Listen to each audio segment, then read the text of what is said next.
augmenter le volume ou la forme de poitrine, de sein. Donc, si la personne désire de changer la forme ou le volume, c'est la raison principale. Par contre, il y a quelques temps qui ont fait pour les changements de sexe quand même. OK, oui, c'est vrai aussi. Ouais, qui ça vient un peu plus souvent. Mais en général, c'est juste pour changer la forme et le volume. OK.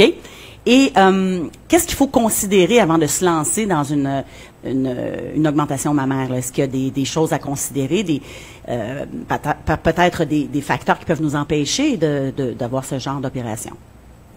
Oui, c'est vraiment dépendant qu'est-ce que vous cherchez comme résultat final. Vous devriez être certain qu'est-ce que vous voulez faire. Ce type de chirurgie, c'est vraiment pour vous. Vous ne faites pas pour une autre personne. C'est vraiment pour vous que vous voulez augmenter le volume que vous avez.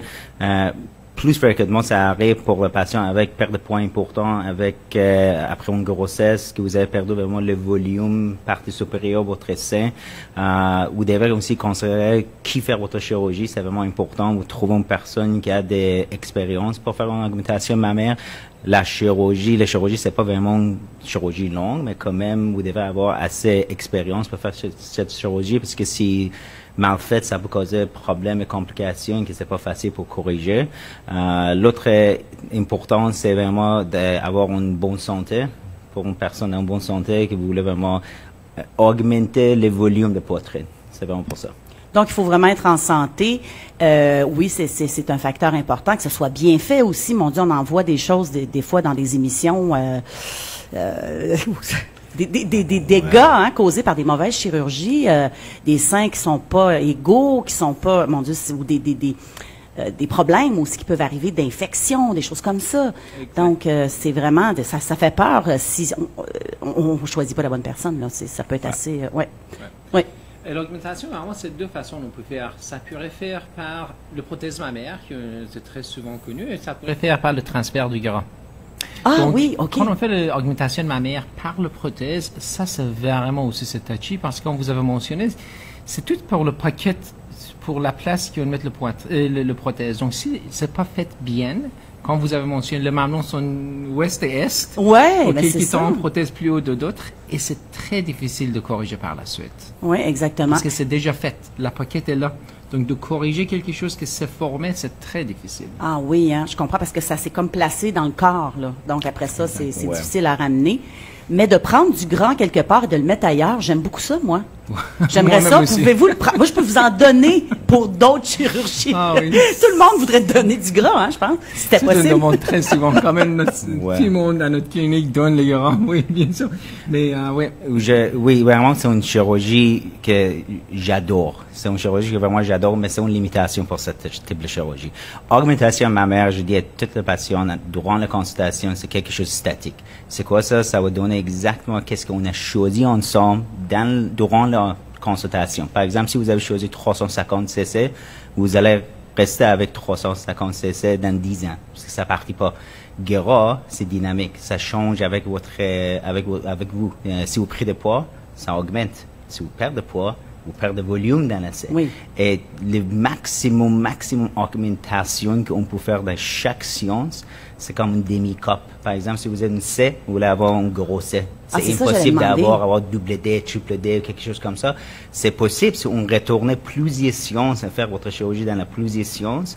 C'est plus de chirurgie, plus risque, plus complications. Ça, vraiment, c'est une excellente option si vous voulez avoir quelque chose de naturel avec une petite augmentation.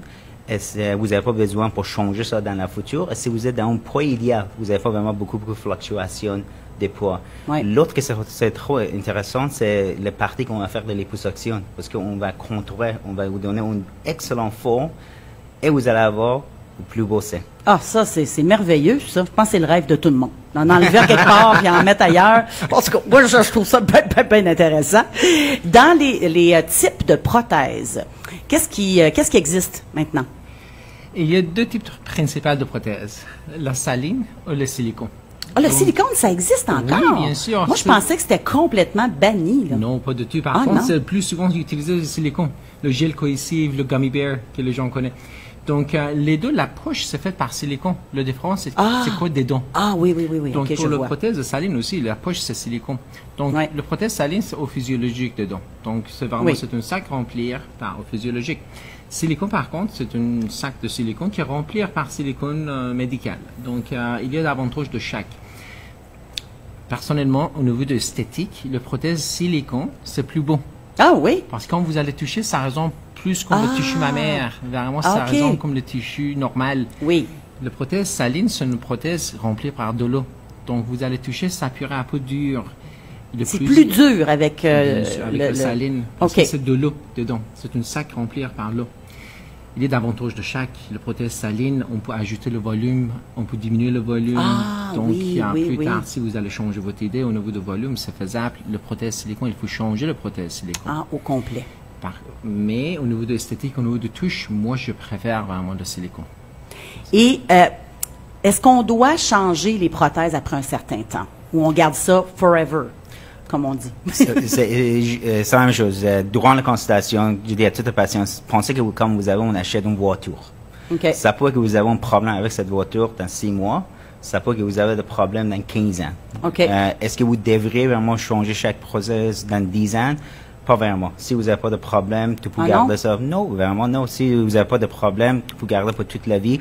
Et les prothèses que nous avons maintenant, c'est vraiment plus avancé. C'est les matériaux, c'est plus ferme, ça reste plus long. Le risque d'avoir complications, c'est moins en comparaison qu'est-ce que c'était là dans l'année exactement 80 ou quelque chose comme ça. C'est vraiment dépendant à chaque personne. La seule fois que je pense qu'une personne devrait changer une prothèse, c'est s'il y a un problème comme une capsule d'infection, quelque chose comme ça. Ou vous voulez avoir quelque chose de plus gros, plus petit, enlève la prothèse, changez la forme. Sauf ça, tu peux garder la prothèse pour toute la vie. Ah, OK. Et vous vouliez dire quelque chose? Juste pour mentionner que les prothèses sont sous garantie de la compagnie pour 10 ans. Donc, c'est pour ça que très souvent, les gens connaissent le chiffre 10 ans. Il faut changer de prothèse chaque 10 ans. Ben c'est ça, moi, que j'avais en tête aussi. Ça, parce que c'est garanti de la compagnie. Il y a des compagnies quand même maintenant que ça arrive qui garantissent jusqu'à 20 ans, mais le chiffre connu c'est 10. Mais quand Dr. H a dit en 10 à 20 ans, c'est le norme qu'on peut garder la prothèse. C'est comme un appareil, donc ça peut briser avec le temps. Et la chance de briser la prothèse, c'est environ 1% par année, si on regarde l'étude. Donc, si vous allez, oui, bien sûr, 100% dans 100 ans, mais on ne vit pas pour 100 ans très souvent, ça peut dans le futur, mais pour le moment, vraiment, c'est ça qu'on dit. Changez chaque 10 à 20 ans. Faites les surveillances par votre médecin, examen annuel. Faites une résonance magnétique idéalement après 5 à 6 ans ou 2-3 ans. Donc, si vous allez faire tous les soins nécessaires, je pense que ça va vous durer très longtemps, le prothèse. Là, une question qui me vient en tête. Je me disais, quand on a des implants, est-ce que on garde quand même tout l'intégrité de ce qu'on avait avant et on rajoute quelque chose? Est-ce que vous enlevez des choses pour remettre? Non, on garde exactement qu'est-ce que vous avez. Normalement, on fait une incision de 3 à 4 cm, dépendant du volume, la prothèse que vous avez choisi, et on met la prothèse à l'intérieur, en haut ou en dessous de votre muscle pectoral. On ne touche pas, exactement. On touche pas aux glandes, là, non, tout ça. Là. On ne touche pas vraiment. Si vous êtes capable d'avoir des couchements, tout ça, ça ne change pas. OK. Ouais. Parfait. Donc, quand Dr. H a dit qu'il est sous-glandulaire, qu'il est sous-musculaire, mais quand vous avez demandé augmentation mammaire comme telle, c'est juste augmentation de volume. Donc, on n'enlève rien de glande mammaire. Mais ça existe le lifting mammaire. C'est un peu différent. Très souvent, on combine avec l'augmentation mammaire. Dans le lifting mammaire, ça peut qu'on enlève un peu de glande mammaire à raison d'esthétique pour changer la forme, donner le volume. Donc, on enlève un peu de glande, on ajoute la prothèse pour changer la forme. Mais s'il y a juste une augmentation simple, vraiment, on ne touche pas la glande mammaire. Donc, théoriquement, ça ne doit pas changer la sensibilité de mamelon. Ça peut être dans quelques rares cas, mais ça ne doit pas. Parce qu'on ne passe pas dans le glande mammaire. C'est en dessous du muscle. Okay. Ouais. Je comprends. C'est une intervention qui dure combien de temps? Ce type d'intervention, ça dure environ 1 à 2 heures, dépendant de la complexité du cas. Je peux dire 90% du temps, c'est moins 1 heure de chirurgie. Cette chirurgie, normalement, c'est avec anesthésie générale. Si vous dormez avec un anesthésiste, on va avoir la chirurgie ou rester dans la clinique pour 1h30, 45 minutes, et après ça, vous partez. S'il y a encore une vision, par exemple, si vous allez faire votre chirurgie avec une autre chirurgienne à l'extérieur du pays, il y a une grosse complication de fixer ça, ça peut prendre 3, 4, 5 ans, vraiment, 5 heures, dépendant à la complexité qu'on a à faire. Mais une simple, 1 heure. Oh, c'est quand même pas très long. Non. Et est-ce que c'est très long le temps de récupération par la suite? Non, vraiment, c'est une chirurgie assez simple pour la convalescence. Après 1 semaine, vous pouvez retourner à votre activité normale, presque normale. 4 à 6 semaines, faites attention, ne lève pas les choses très, très dures. Faites pas beaucoup d'exercices de poitrine. Par la suite de 4 semaines, vraiment, non, c'est comme avant. Le prothèse, ça peut rester un peu plus haut. Vous avez vu, hein, les gens qui ont fait l'augmentation mammaire, au début, le prothèse, c'est un peu plus haut. Avec le temps, ça descend, c'est normal. Ça peut prendre quelque temps, 3 à 6 mois, très rare, mais ça peut prendre, selon votre position de poitrine, votre position de prothèse, la fonction de votre muscle, donc c'est variable. Mais au niveau de l'activité, après 1 semaine, vraiment, les gens pourraient tourner presque normal. Ah oui, donc c'est juste de faire attention pendant quelques semaines pour pas lever des poids, des choses comme ça. Et donc, quand les gens sortent de l'intervention, qu'est-ce qu'ils doivent faire pour s'assurer que ça guérit bien?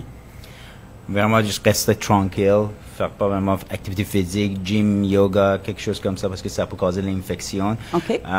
Si vous travaillez dans un bureau, je peux dire, vraiment, vous êtes capable de retourner au bureau après 3-4 jours. Je dis à toutes mes patients, ça peut qu'ils vont faire votre chirurgie, par exemple, jeudi matin, et vous êtes retourné au travail lundi matin. Est-ce que c'est vraiment confortable? Pas vraiment, mais vous êtes vraiment capable de travailler bureau, répondre à la téléphone, tout ça, c'est pas vraiment physique. Mais toute chirurgie qu'on a à faire, c'est vraiment important que suivre le conseil de votre médecin. Et si on dit faire pas activité physique, vraiment faire pas activité physique, faire pas de gym. Écouter, là. Exactement.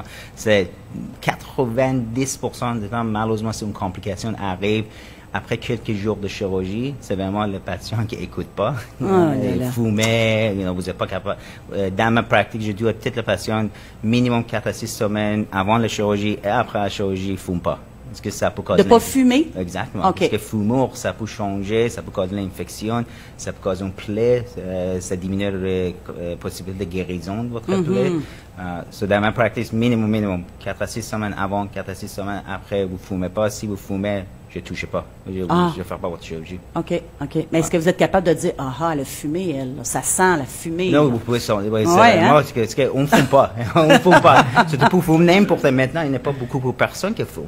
C'est aussi une personne qui fume entrer dans votre bureau. Tu le sens, hein? Immédiatement. Est-ce que vous sentez? Exactement. Il y a des tests aussi. On a les tests à la clinique aussi. Avec on peut tester avec l'urine et tout. Que si la personne a fumé, encore fume. Ah oui, c'est vraiment sérieux, ça, cette histoire de fumée-là. Il faut vraiment respecter ça. Ça va diminuer la guérison.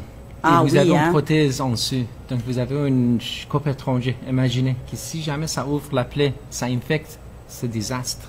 Parce que c'est un appareil qu'il faut sortir, antibiotiques intraveineuses, des mois à venir, attendre 3 à 6 mois, refaire la chirurgie. Donc, les séquelles pour la patiente, c'est quand même assez grave. Et quelques temps, on ne sait pas. Donc, le médecin, on est responsable. C'est pour ça qu'on est très rigide pour éviter. Oui, c'est sûr. Il faut prendre ça au sérieux. Donc, y a-t-il d'autres points qu'on n'aurait pas couverts? Il n'y a rien qui me vient en tête, mais je pense qu'on a fait le tour. Oui, je prends une question qui s'arrive très souvent dans ma pratique aussi. Est-ce que je suis un bon candidat pour le lifting, augmentation, augmentation? Ah ça, oui. Parce que très souvent, les femmes viennent pour une augmentation, mais vraiment, ils ont besoin d'un lifting mammaire. Dans le fond, ils n'ont pas besoin d'une augmentation, mais juste on relève un peu. Exact. Parce que comme vous avez mentionné, la position s'est descendue. Avec ça, de poids, la gravité. Oui, ça vient toujours. Exactement. Ça arrive pour tous nous. À tout le monde, on le voit très, très bien.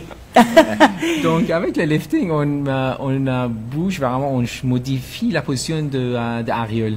OK. Avec l'augmentation mammaire, ça ne change pas beaucoup la position. Oui, quand on regarde, la position, ça change, mais quand vous allez prendre le mesurement, ça n'a pas changé vraiment. OK. Donc, avec le lifting, on coupe autour de l'aréole, on va remonter. Et par la suite, on peut ajouter le volume comme l'augmentation mammaire. Donc, comment qu'on sait? Je pense que ça c'est fun pour une femme de savoir. Théoriquement, si vous allez mettre votre doigt dans le pli inframammaire, le pli en dessous. En dessous, oui. Votre sein. Et si vous allez regarder votre mamelon, c'est sur cette ligne au plus bas, vous aurez besoin de lifting mammaire. Si c'est plus haut, très souvent, ça règle avec juste l'augmentation mammaire. Ah, fait que c'est un petit test facile comme ça qu'on peut faire. Par la suite, vous allez dire, oh, j'ai besoin d'une augmentation, un rattrapage.